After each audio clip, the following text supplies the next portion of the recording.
Here's the agenda I'm going to follow for this afternoon. What I'm going to do is bridge the gap from what the Surgeon's Office did from the national level and really walk it down to where we are at Army North and what it means to us as a Army North member.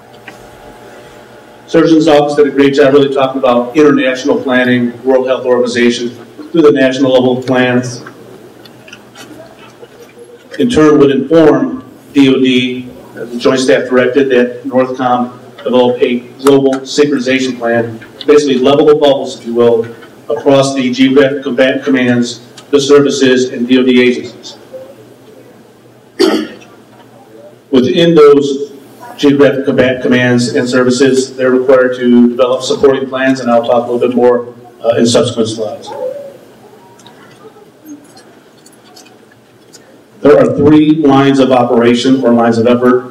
I will get into them in a bit of detail following slides. And in the upper right, you'll see how our plan will ultimately be nested in support.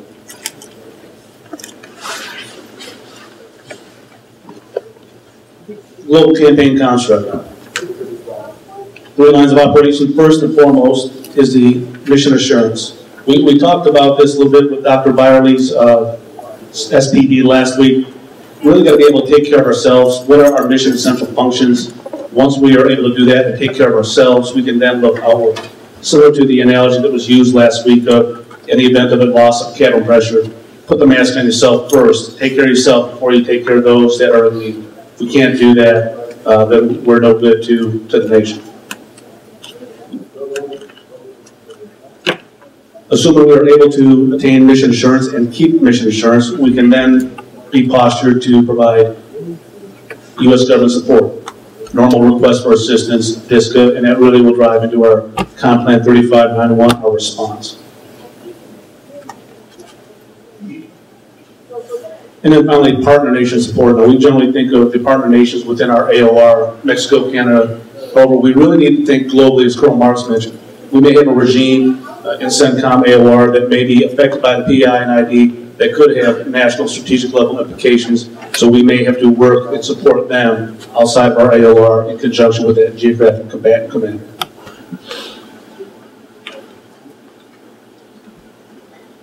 Here I'm going to attempt to bridge the gap and really bring it down to what it means to us at the Army North level. We talked about Comp Plan 3551. This is the synchronization plan. This is the very broad umbrella. In turn, it directs that NORTHCOM will develop a regional response plan for the AOR. Within that, there are 2 lead federal agencies. You have DHS and FEMA, the Department of Homeland Security and FEMA. And then you have DHHS, Department of Health and Human Services. DHHS will handle all things medical, and then DHS and FEMA will handle what we are normally familiar with in a DISCA type setting. You can see initially the Comp Plan 3591 talked about response to pandemic influenza. As the Surgeon's Office talked about a couple weeks ago, we really broadened it out into including infectious diseases, diseases of operational significance. Really, what does that mean? Anything that could impact DOD and its capability to project power and defend home. In turn, Comp Plan 3591 drove the JIPLIC Comp Plan 3591. And it's our response to pandemic influenza and infectious disease. Again, as Colonel Marks had mentioned, we need to broaden out our thinking from just a simple DISCA response to how does that affect us.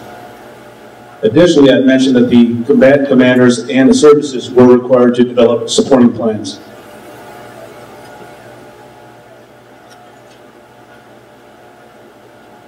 The Army is developing, currently it's at the Action Officer 06 level, of developing a PI and ID plan. DOD agencies are developing supporting plans. And of course, Air Force. Now, why is it relevant for the Air Force? As you know, within Joint Base San Antonio, we are an Army installation on a joint base. All of those plans are going to drive our continuity of operations. This goes from everything from how we take care of ourselves to how we respond to the community around us immediately and then within the state. That in turn will drive the ARNORTH COOP plan. We normally know of COOP, continuity of operations, where we may physically relocate to a different location because the headquarters is unavailable or not suitable for whatever reason. In this case, simply moving to a new location may not solve the problem. We need to look at, do we provide social distancing, telecommuting, telework, where's ways that we can mitigate the effects of the influenza or infectious disease. CG has three heads that we're going to look at. This senior commander focus. What is going to be asked of him? Mission assurance. How does he take care of Army North, the soldiers, civilians, family members, contractors? How do we take care of Army organizations on the installation? Any reporting requirements that may be directed. And maintaining continuity of operations. What are our mission essential functions that we do as Army North and the JITFLA? And then exercising that, and then learning and building upon that. Second, we're a tenant on a joint base. So we have to be a good partner. We need to work with the 502nd Air Base when they have a disease containment plan. We need to work with their exercises. Part of their disease containment plan includes how they do MCM pods, medical countermeasures, points of dispensing. How do we, DOD, get the Tamiflu, the strategic national stockpiles, the medicines, etc., to take care of ourselves? Again, putting that mask on ourselves before we can take care of others. What is the right way to do that?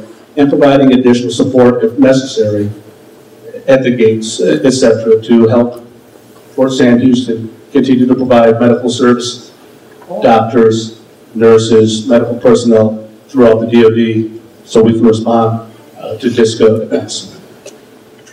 And then finally, what we consider the normal, traditional DISCA mission set. Again, as Colonel Marks mentioned, we are used to going into an area that's been devastated, that's received some sort of catastrophic hit. We will also feel those same effects. That is an assumption, and it's a very good assumption that we may be degraded at the same level that the folks that we're going to ask, or that have asked for help, have as well. I'm going to very quickly go over the existing Comp Plan 359109. Please realize it's 5 years old, it's dated. There's some goodness in it, but there are also some things that we need to relook and apply from lessons learned from H1N1, H7N9, the MERS-CoV, etc.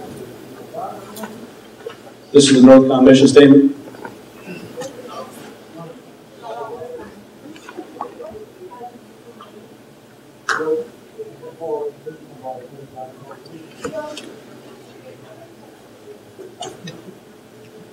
Some of the assumptions that we used in 359109, and quickly go through a few of them. 6 to 9 months is an estimate for when we think we'll get vaccines. So the initial strategic national stockpile, that may be just enough to kind of keep the influenza, the disease at bay until they can actually develop the actual vaccines. That may also change if you think about it. The companies that produce the vaccine, they may all of a sudden fall onto the critical infrastructure list to protect them and secure them so they can continue to ramp up production to get that out to the nation. Reserve forces, we can RFF reserve forces. We may not want to be pulling doctors, nurses, LPNs, etc., out of the initial communities to come on to active duty and serve in a non-medical MOS type role. We got to be, thinking smart about that.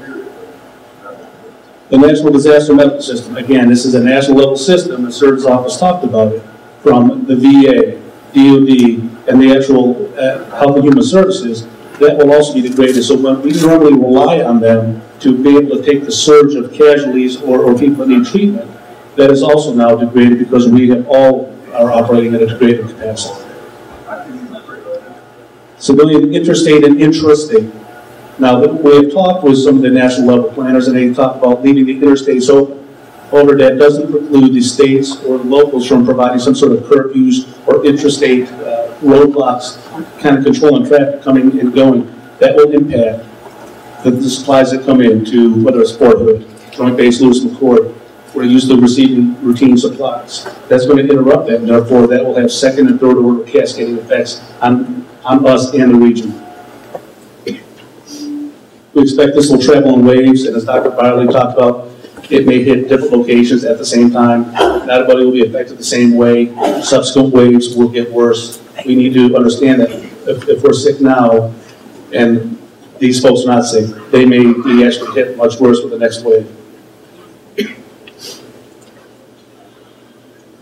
This is 359109 mission statement.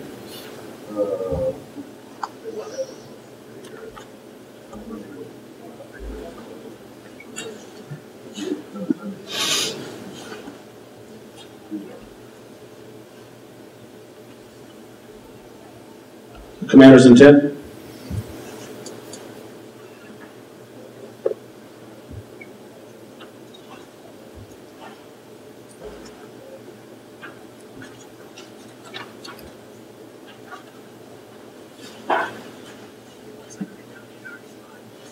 I talked about the phasing. This is 6 phases. Again, please don't get hung up on the triggers of the phasing. The Surgeon's Office did a very good job talking about, in the 359109 plan, they talked about numbers of clusters, and that was it going to be a trigger to move to the next phase. But as we discovered through after action reviews, we discovered that the number of clusters was not as important as the effect that it had on the nation, the effect that it had on DOD in total. So we only got to phase 1, actually, even though the World Health Organization was, I believe, at level 6. It's, again, it goes back to the impact that it's going to have on DOD, our ability to have mission assurance of what we do normally on a day-to-day basis, as well as projecting power as necessary.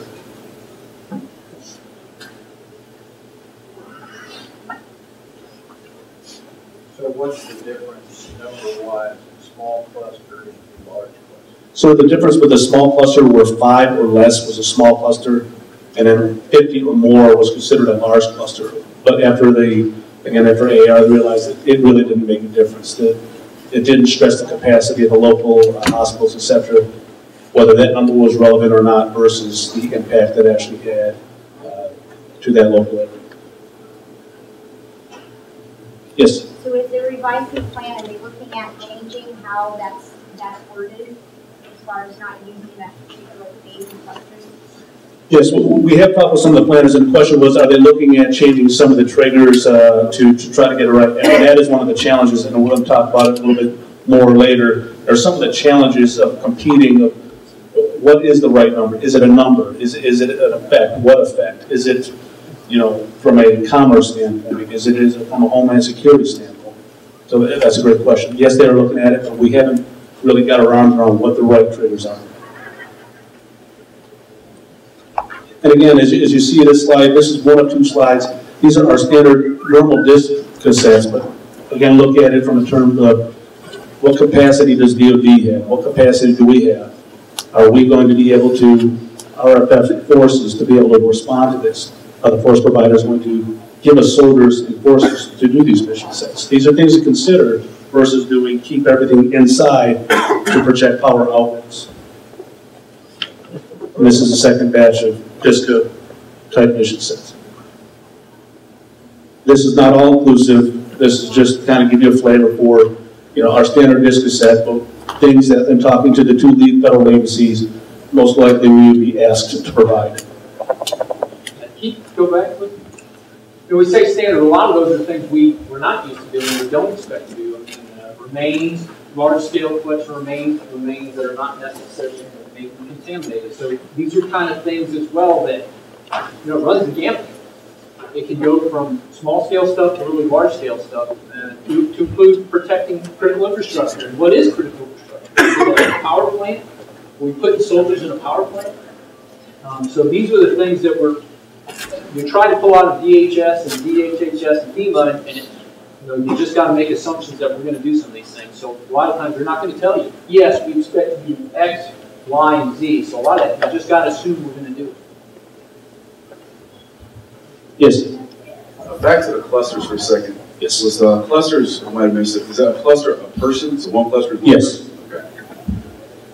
Yeah, on the mortuary affairs, that's the Secretary of Defense decision criteria. Yes, sir. And the reason why people don't want to say that the military will do that is really Yes, sir. Yes, sir. Great point. And Colonel Marks brings up a great point. Some of these, is it in the category of things we can do? Yes, but then what do we do to help the nation? What if that's deemed a critical requirement? Then again, leadership will make that decision. And really, you talk about, here's some of the challenges. The planning timelines. The lead federal agencies are struggling with this. In terms of the DHS, DHHS, one of the descriptions was, our job is to get you the strategic national stockpile to the state. Once I get it to the state, it's your problem.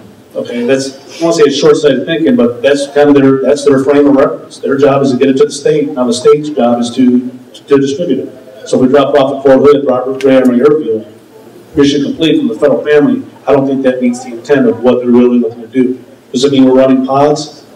We may be, we may not be, if that makes the most sense. Balancing the separate priorities from NORTHCOM. NORTHCOM's going to have their requirements, the Army's going to have requirements, Joint Base San Antonio, 502nd Air Base Wing, they're all going to have requirements. Oh, by the way, the state and the federal are going to have some implications too. The public health emergency officers, that they may make some decisions that will impact where we can go, where our loved ones go. Where do you get treatment? If it's on the installation, that's great, but if you get treatment off the base and a local authority makes a decision, that could impact your family members, that could impact you, or them coming onto the base. These are all things, as Colonel Marks mentioned in his intro, this is a completely different paradigm shift of how we are affected. Mission assurance versus this. What does the nation need us to do? Be ready to project power and maintain security? That's first and foremost. But if you have riots breaking out, that may become critical to where they may turn to DOD to say, I need your support in a civil disservice operation. And again, these are senior level decisions that will be directed from the national level authorities. Potential breakdown of partnerships. Some people get treatment, as I mentioned earlier, on post or off post. Do we lock the gates and not allow anybody on post? I don't think that's feasible, but they will impact. Some people will have that mindset, stay away. Where do we do the triage? Where do they actually look at the employees? We don't want anybody going into Sampson. They may send somebody to a remote satellite location to get triaged and then processed accordingly. And it's really, part of it is the public confidence, the messaging. All of us will have a role, big and small, that are critical.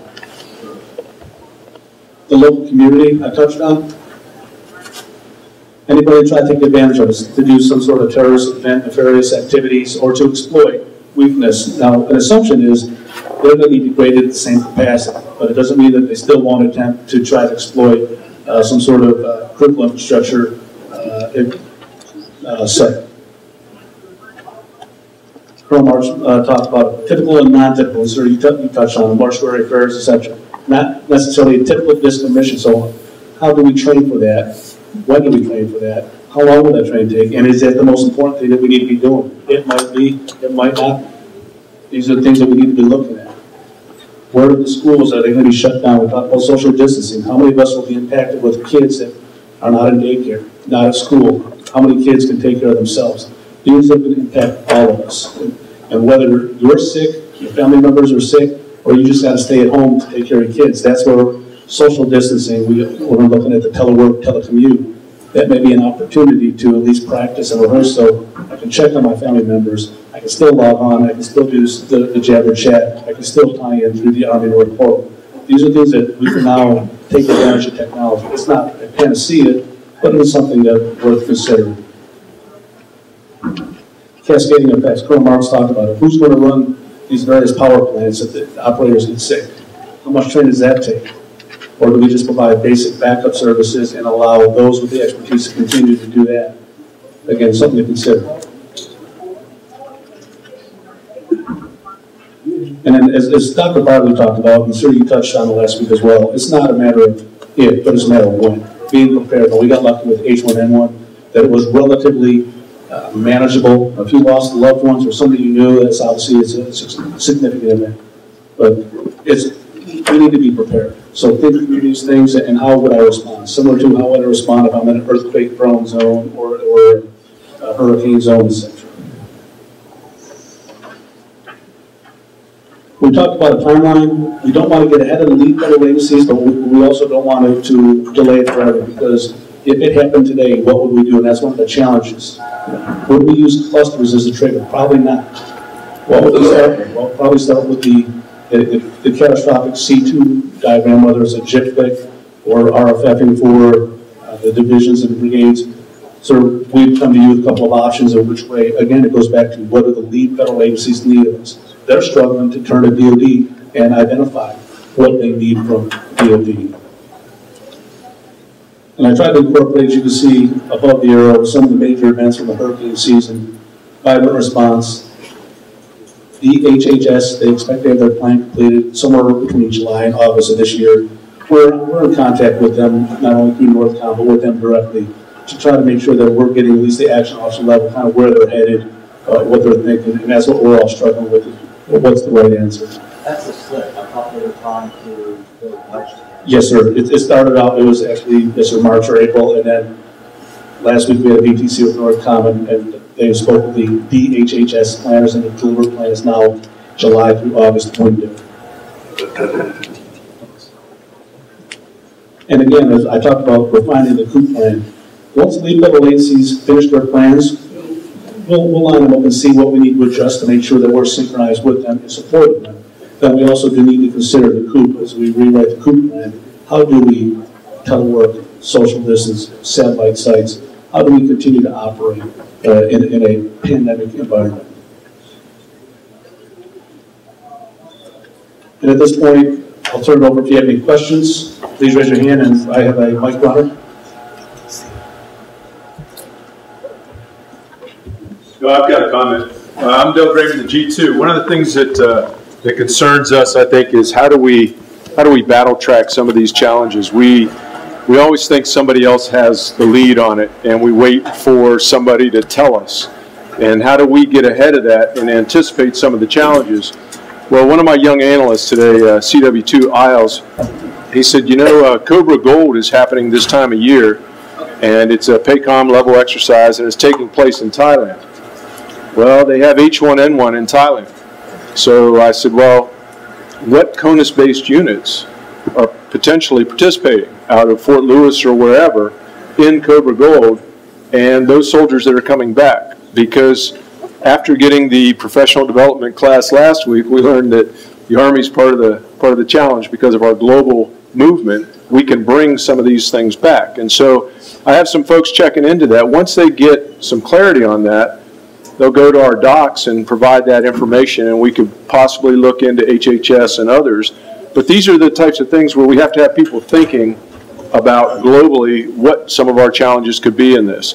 If we deploy people forward and they come back and bring something in that the U.S. folks aren't prepared for, and then we get into the social distancing and all the other challenges from that. But we don't want to be part of the problem. So certainly if we have those indicators, we want to look at that. So if we get some clarity, for tomorrow's O&I, we'll have a slide on that. But we're still working the details to try to find out. We're coordinating with USAR PAC and some FORCECOM elements to find out who may have gone forward and are they coming back and when. Well, sir, great point. Thank you. Okay, other comments, questions, issues?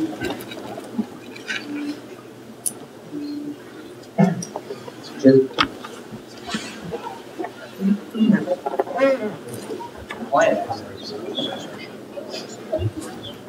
Okay, it's a quiet crowd.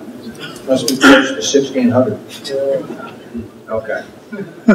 You know, one of the things, you know, one of the slides, I forgot which slide it was, but further back, you looked at it and it said help law enforcement. And it had security as well. Right there. Let me tell you, this environment is going to be different than anything we've ever encountered. And you know why? Because we cannot accurately capture the emotional state of the individuals and the fear that's created by something that cannot be seen. So, you talk about social distancing, that's a nice way of it. You know, there's going to be people, I call it isolation.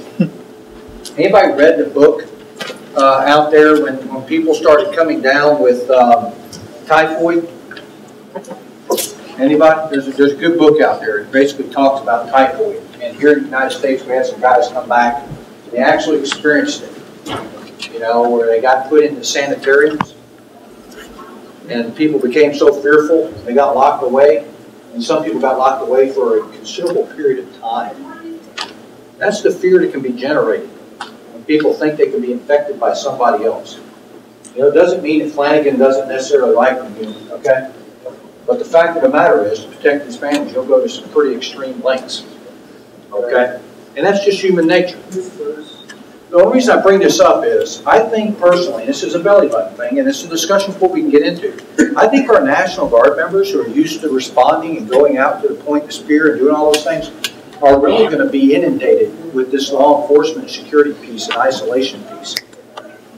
Because they have the authorities to go out there and support law enforcement. And there's going to be a lot of it. I think there's going to be a lot of it. So pushing commodities, I think, and supplies and pieces and parts is going to be a big part of what we do. So logistics folks, raise your hands. Let me tell you something. We have a tendency to hand wave all this stuff. Every exercise we do, we hand wave. What we need is to really get down into particulars. What does it look like? You know, how many wet ones does it fill a pallet? You know, all that stuff. When I went up to the VA hospital on Saturday and visited the patients there, you have to gel in, gel out. I lost probably 10 layers of epidermis, but I also went through probably 5 bottles of that hand cleaner stuff. I mean, that's just an example of stuff that we don't think about that's going to have to be out there. Mask work, did it not work? A lot of things we don't have reticent and on hand. So, you know, Doc, you're going to be in the commodity business. What do we need? How do we supply that? How much do we have? You know, it's almost like PPE. Except we're not going to be quite mocked up for real. And by the way, every movie you ever see about a pandemic, remember, everybody seen a movie? They remember with Dustin Hoffman, some outbreak. Yeah, some Spike movie or some monkey that played on Friends. Went out there, you know, bit somebody on an airplane. Next thing you know, everybody's infected. They get off. They all go to their place. And the Army shows up and they got their, and they're locked and loaded at barbed wire fence. Everybody remember that? That's it. Yeah. Man, they're fixing to lock and load and shoot people, their own citizens and stuff. You know, that's the fear people have. So the last thing we want to do is run around in our obstacles. I just think that would just increase the intensity of stuff. So we got to figure out those things, understand sensitivities. This is a great discussion point. I'm glad we're talking about it because I guarantee you don't want to shoot behind a duck on this. How many of us have teenagers in the room? They're probably the most susceptible to catching something. You know, every time I go to school, somebody's wiping their nose on their sleeve, you know, and touching the door. I've turned into a pretty good guy in the elbow technique for opening doors and, you know, kind of. The issue is teenagers don't think about that stuff. You know, they're constantly in there playing with the same basketball everybody else is. They have no fear of it. So, you know, the difference is a lot of folks in this room, if you have children, you know, you'll be affected just as well. Because psyche is the big thing about this. And that's what we got to really talk and get after and get our arms around. Because it's hard for me to believe that somebody that has a teenager or a little child that's affected by this disease, just like we heard about that doctor. Remember? The guy that came back, found his 2 children. I mean, that's real. I mean, grandparents have gotten here. Yeah, I know I'll be affected. My grandkids are affected, I'm going to be affected. We don't talk about that in planning. Why? Because you guys, you know, you think about all that. What we need to do is have a separate deal, separate from the planning side, really gets into the psychological. We don't have psychologists here, but I'd like to hear that portion of it. What does a psychologist think is going to happen in the United States if we have 700,000 people affected on day 1? Will there be a panic? Or will everybody, you know, be like General Lloyd, sit up here, you know, big smile face? I don't think so. You know what I mean? And if it starts on the West Coast, how do we think people are going to react to keep it away from the East Coast and vice versa? You know, you saw that band wave went across, you know, the United States. I mean, I don't think people are going to let that kind of progress that way without having to check, you know, listen, is there a test that you put on people? And do they put up checkpoints and say, come here, General Williams, we're going to swap this swab in your mouth and check, make sure you're not infected before you go beyond X. Those are things I think about that we're not accurately depicting. We can come up with a pretty good plan, but I think you're right. I think, you know, we got to move out. We cannot wait probably for DHHS. I think the first thing we got to do is figure out how we command and control this beast. How do we think that would be done? And you know, the National Guard is a big part of that. How do they see they would command and control from within their states? And And then regionally, how we approach that. And then, what will we protect? Once you get the shots out there, do we think we need to provide security to hospitals? I don't know. You know? Where will they put these things? What's the type of requirements that are needed? Does it need to be refrigerated? Is there those type of requirements as well? So, you know, these are things I'm glad we got. We sit down and we talk, but it takes everybody in this room. Some people in this room are absolutely asleep at the switch. I ask you to take a look at it through your foxhole. You know? All of us grow up with parochialisms as we come up. What I ask you to do is take a look. Somebody out here like the psychologist. Yeah? Hell, I want to know. Guy might be important. I don't know. But I kind of want to know. Somebody probably wrote a book on the psyche of people that were affected by the plague. What did cities do? How did the global aspect work? What happens when we have Americans that are trapped, can't even get back to the United States? If it's in Asia, we decide to cut all airline traffic back here. Do we have a responsibility for Americans in theater? And does the COCOMs of those respective places take care of that? How do we do a handover of those individuals, similar to what we'll do in a DEO? You know, I'm sure we'll check them there. We'll check them on this end. It'll have to be a positive transfer of individuals. And then, as individuals are affected, where do they go to get treatment before we let them into the general population? That's pretty serious stuff. What if it was like the group that went over to Thailand, and we find out they get infected? Do we treat them there or we treat them here? What are the decisions to treat them here? How do we do it? That's not that won't be us, okay? But I guarantee you, because it's got a DOD nexus, we'll have some equity to play into it. So, not going to get into it. I just wanted to make your juices kind of flow. Hopefully you sit there and think about it. Thank you for your presentation. I think it's great. I'm glad we're talking about these things. We're getting after these things because I want that to be where our planners focus. What is next right? And let's don't wait for it to happen before we get out. That's all I ask. You know, the nation demands that each one of us is ready to answer the call. We got a small little part in that, okay? But it doesn't mean we can't nudge our partners. Kind of say, hey, what are you guys thinking about this? Hey, can we help you think about that? Hey, what are you thinking about X? Because what really is disconcerting on this of all was the comment that was made that said, hey, listen, you know, they're really not thinking about it. I mean, I know they're thinking about it, some guys down in the cell thing. I'm talking about leadership. We have a tendency not to really concentrate on this stuff until it's too late. Remember, what was it, about 4 years ago in China, they had the cases of the, whatever it was, H1N1. They thought it was some strain that they hadn't seen before, and everybody was terrified it was going to come this direction. You know, I remember that brought the pucker factor up to about 10. Okay? Because if you remember, it's the strain that nobody knows about that everybody's fearful of. Because by the time it takes time to figure out, by the way, we didn't have the inoculation, for that immunization for that at that point in time. We had to go out and kind of grow it. It took what, about 4 to 6 months. Everybody was getting inoculated. Remember that? People don't remember that. See, Oakley's sitting there looking at me like I got a third eye growing on my head. He must have been at CGSC the best year of his life. But thanks very much. Appreciate it. Get out there and get after it. This is one of the areas I really think it's not if, it's really when. And having these OPDs just kind of educates us. And I really appreciate the last OPD to kind of highlight the fact that, you know, we were the problem. You know, us that wore the uniform. We took it to Europe. We took it everywhere. You know? And everybody thinks that we may not be the problem. We can get sick just like everybody else. So we've got to always prepare for that aspect of it as well. And when you saw the numbers of the attrition rates on the formations, and then one camp went to really zero effectiveness, that's crazy. You know, when you think about the size of that post camp, I went back and looked, it was like 5,500 people at that camp. They went to zero effectiveness. That's scary. All right. Well, thanks very much. Appreciate it. Microphone back over to you. That's all, thank you. Thanks, guys.